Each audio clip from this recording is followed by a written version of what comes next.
발표자를 한번 좀 괴롭혀 보겠습니다.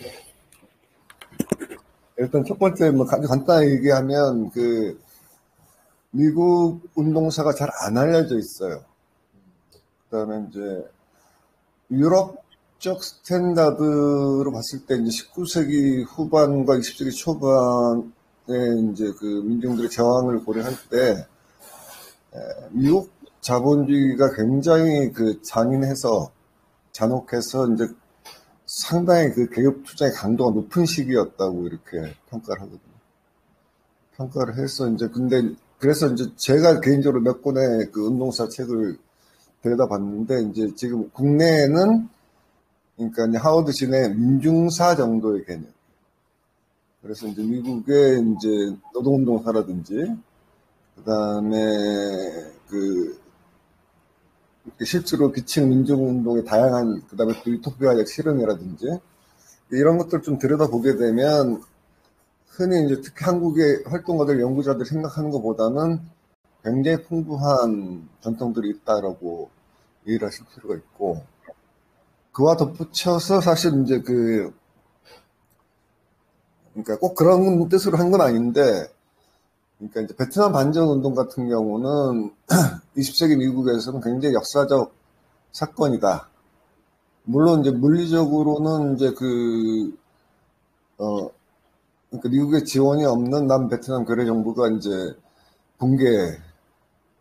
북에서 쳐들어가기는 기술적으로 했지만 사실상 붕괴됐던 프로세스가 있지만, 실제로 이제 미국 정부를 팔다리를 잘라버리는 거는 이제 베트남 반전 운동이다. 라고 이제 이해를 할 필요가, 전 그렇게 봐요.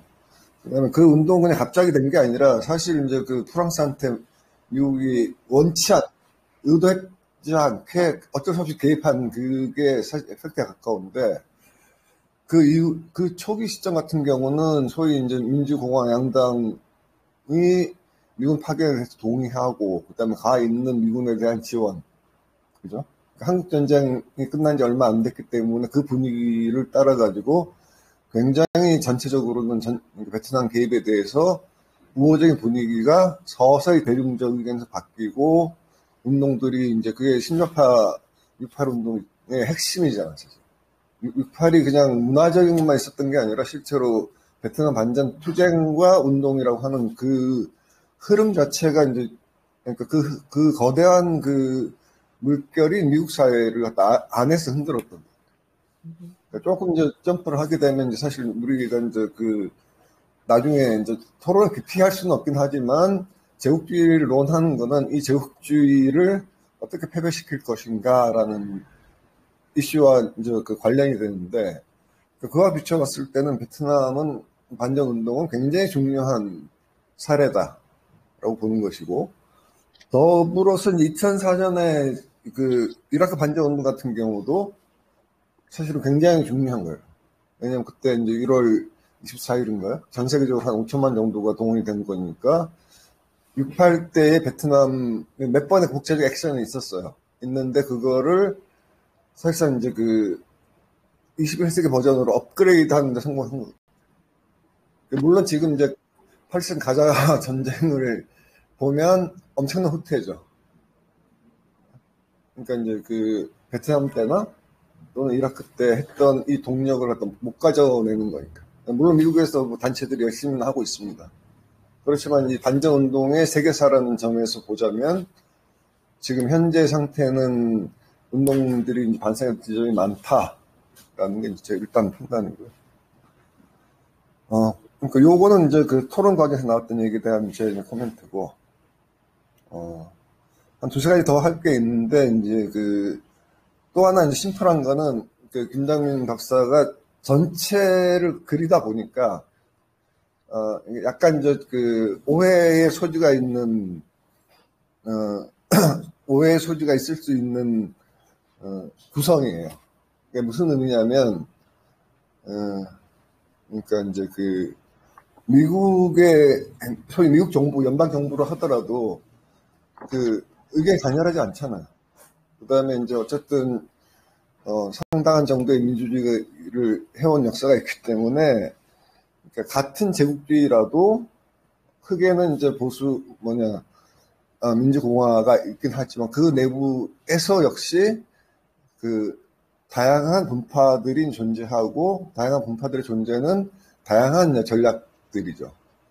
큰 그림에서 널리 봤을 때는 비슷하고 그러니까 중요한 시점에 그들이 수렴한 건 맞지만 실제로는 그 안에서는 이 제국주의 전략을 둘러싸고 엎어지고 뒤집어지고 하고 근데 그걸 넘어서면서 만들어 왔다는 이해를 할 필요가 있다. 그 하나 이제 지적하고 싶고요.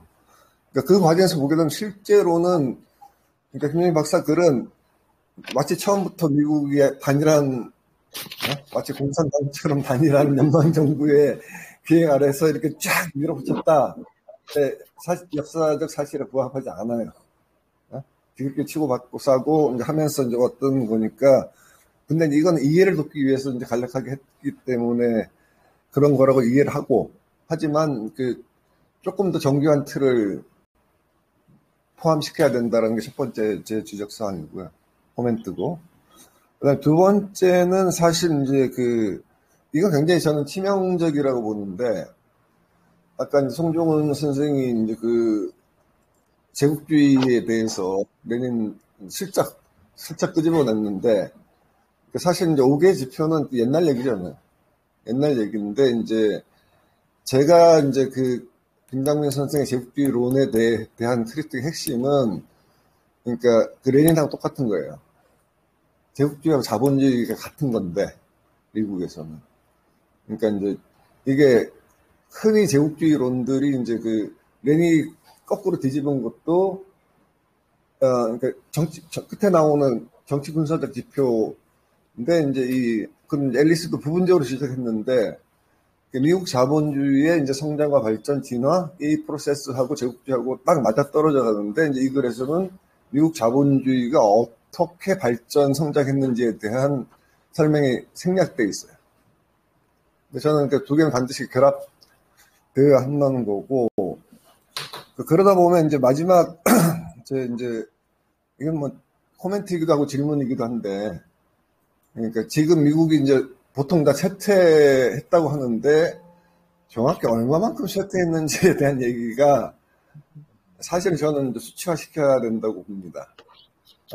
그게 뭐냐면 순서대로 그건 맞아요. 처음에 이제 경제적 부흥이 번영이 있어야지 이제 물적 투자가 되는 거고, 그럴 때 이제 그것을 지키기 위해서 군사적인 부흥이, 그러니까 융성이 일어나는 거고, 이게 이제 소위 이제 제국을 완성시키고, 그다음에 액션에 들어가면 그게 이제 제국주의가 되는 거죠. 그랬을 때 이제 워낙 2차 대전에서의 미국의 지위가 정치, 군사, 경제적으로 압도적이었기 때문에 이제 쇠퇴한 건 맞고, 맞지만 이제 그거를 갖다가 흔히 이제 그러니까 그때 비해서는 그런 독점적 지위가 아니다라고 하는데 그 상대적 표현이지 절대적 표현으로는 모든 면에서 다 강화됐죠. 그죠? 근데 이제 후발로 자본주의는 이제 항상 제국의 순서가 바뀌는 것들이 자본주의 경쟁이잖아. 후발의 추격에 의해서 이제 그러니까 이제 이 구조가 이제 변하는 거죠.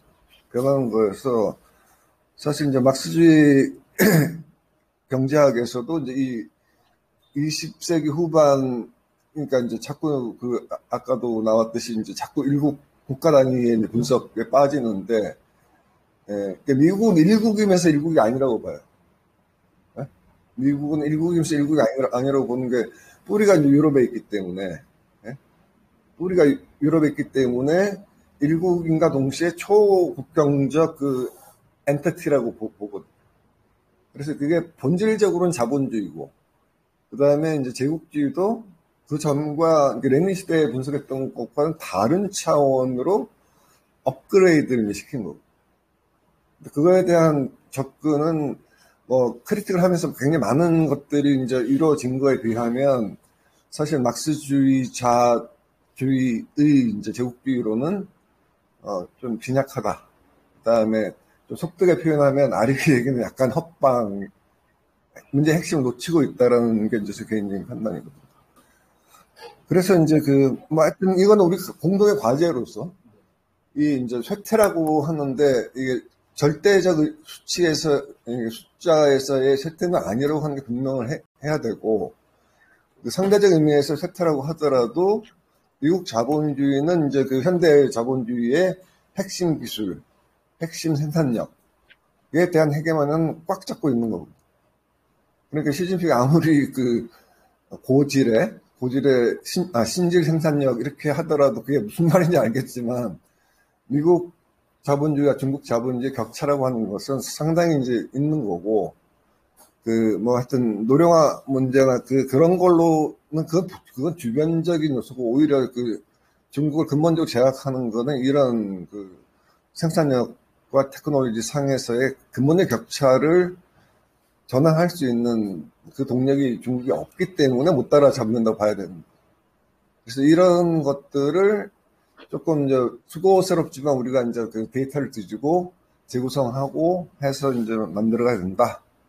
그리고 이거는 크리틱이라기보다는 우리의 이제 공동의 과제 이런 걸로 얘기하고 싶습니다.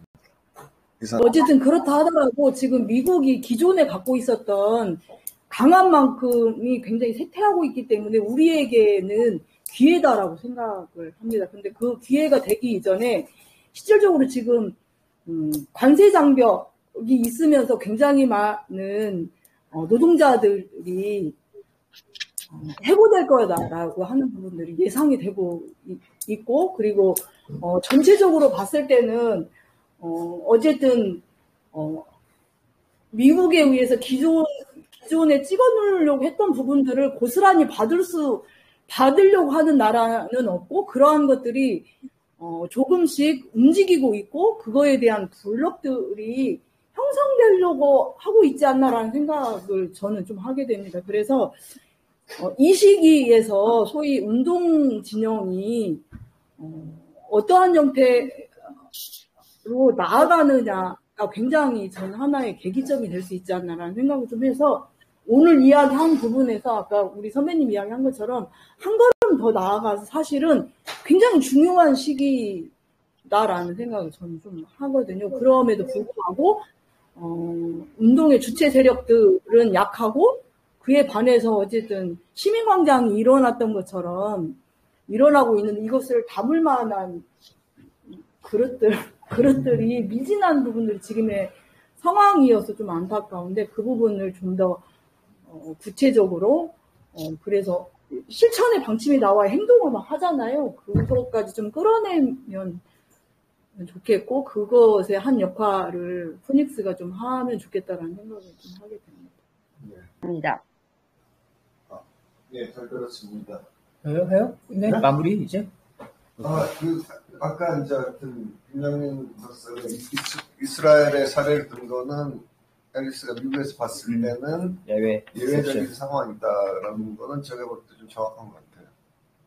정확한 것 같고, 그 다음에 이제 근데 나머지 케이스들은 또 이제 예를 들자면 유럽으로 확장해 버리면 제가 아까 말씀드렸듯이, 그러니까 이제 흔히 하는 국가별로 하는 거하고 다른 차원이다. 미국은. 그러니까 그냥 국가 단위로 하게 되면 지금 거의 유럽연합이 미국의 이제 따까리 속국이냐 그랬을 때 이제 틀린 얘기는 아니지만 또 맞는 얘기도 아니잖아. 실제로 더 큰 맥락에서 더 크게 이제 봐야지 제대로 보일 수 있는 그런 문제라고 생각하고요. 네. 그리고 선생님, 또 하나 이스라엘이 중요한 거는 이스라엘이 67년, 그러니까 67년, 첨스키에 따르면은 67년까지 미국이 이스라엘에 큰 그렇게, 지금같이 안 했는데, 67년부터 진짜, it's a US basis, 그 regional dominance가 그 Middle East의 베이스로 필요해서, 그래서 그렇지, 다른 나라와도 다른 차원에 들어가 있잖아요. 그러니까 좀 어떻게 보면은, 이스라엘은, 옛날에 한국에, 코드월의 라인을 지키는 그런 중요성을 갖고 있는 나라여서에도 중요성이 있고, 다른 나라와 다른, 차원에 있다고, 네, 생각합니다.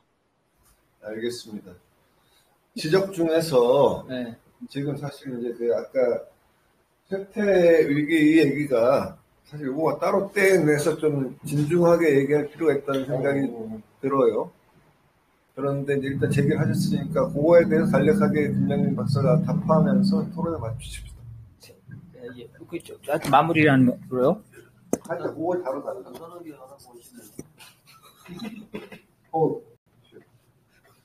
그 20분 초과됐습니다. 저기 뭐야 제가 이제 네이버에 제 책이 많은데 지금 두 가지의 국제정세는 코리아를 흔든 100년의 국제정세와 미국은 살아남은 이게 종합적인 건데요.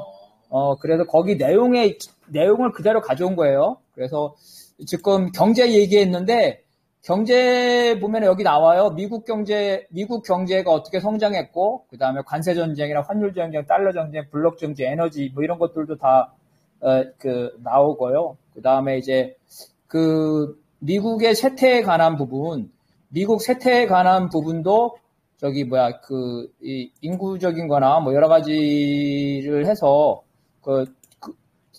이제 구체적으로 좀 하거든요. 근데 어쨌든 오늘은 그런 게 아니기 때문에 그렇다는 거고, 미국 산업위를 보고 나온 얘기 중에 보면은 이제 당연히 민주운동 중요하죠. 특히 국제연대 측면에서.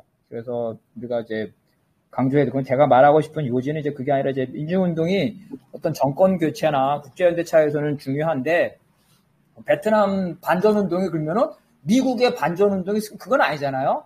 계속해서 베트남이든 뭐 이라크든 아프가니스탄 하기 때문에 미국의 대외 정책을 근본적으로 바꾸지 못했다는 걸 그걸 지적을 한다는 거고요.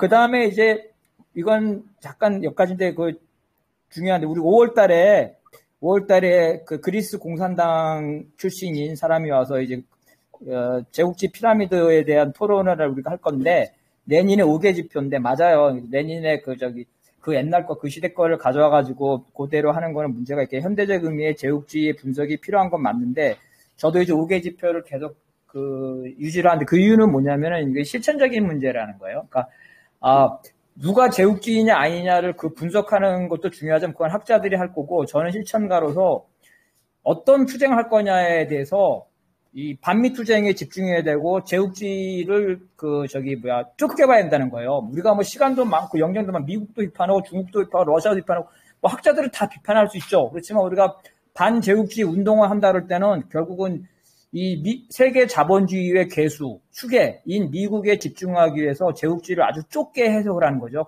그런 의미에서 볼 때 정치, 경제적, 사회 구성체로서 해석하는 레닌의 5개 지표가 의미가 있기 때문에 하는 것. 다만 학술적으로 본다면 그걸 그대로 가져오긴 어렵죠. 그렇지만 실천적으로 볼 때는 유의미하다는, 그래서 사람들이 계속 5개 지표를 하는 사람들이 사실은 이론적 측면보다는 반미에 집중하자는 의미에서 계속 그렇게 한다는 거고요. 그 다음에 이민자들이 그 나라의 모국의 정책에 영향을 미친다는 거는 제국주의적인 측면이니까, 그거는 이제 제국주의 관점에서 보면 제3세계에 한정해야 되겠죠. 뭐 프랑스 이민자들이 그런 의미가 아니잖아요. 우리가 제국주의이기 때문에 미국의 제국주의 정책에 이민자들이 영향을 미친다는 거는 제3세계를 말하는 거고, 이거는 아까 이스라엘을 예외적으로 하는데 그게 예외가 아니에요.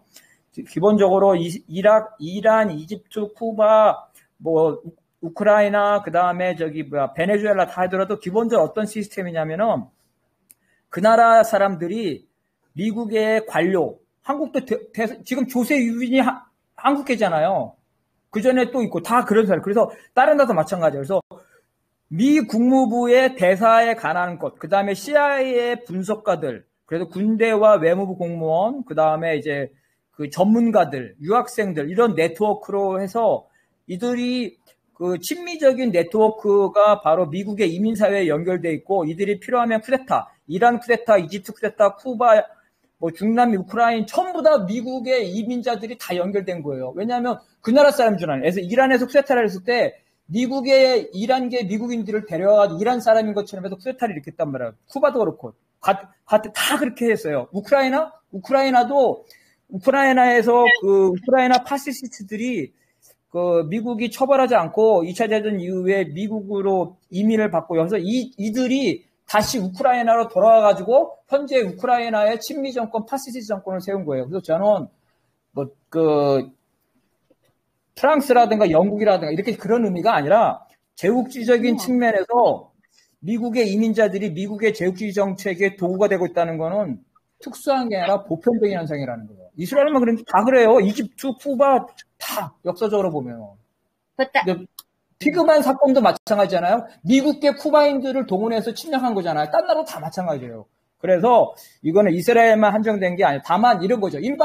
미국에 있는 일반 이민자, 그러니까 미국에 있는 한국 교민 이런 사람들은 자기가 거기에 동원되는 건 아니죠. 그렇지만 전체 메커니즘에 보면은 시스템상에 그렇게 돼 있다는 거기 때문에 이스라엘만 한정된 거다는 말은 저는 동의하고 없고, 이건 보편적으로 미국이 이민자들을 제국주의 정책에 활용하고 있다는 건 저는 보편적인 현상이라고 생각합니다. 네, 이상입니다.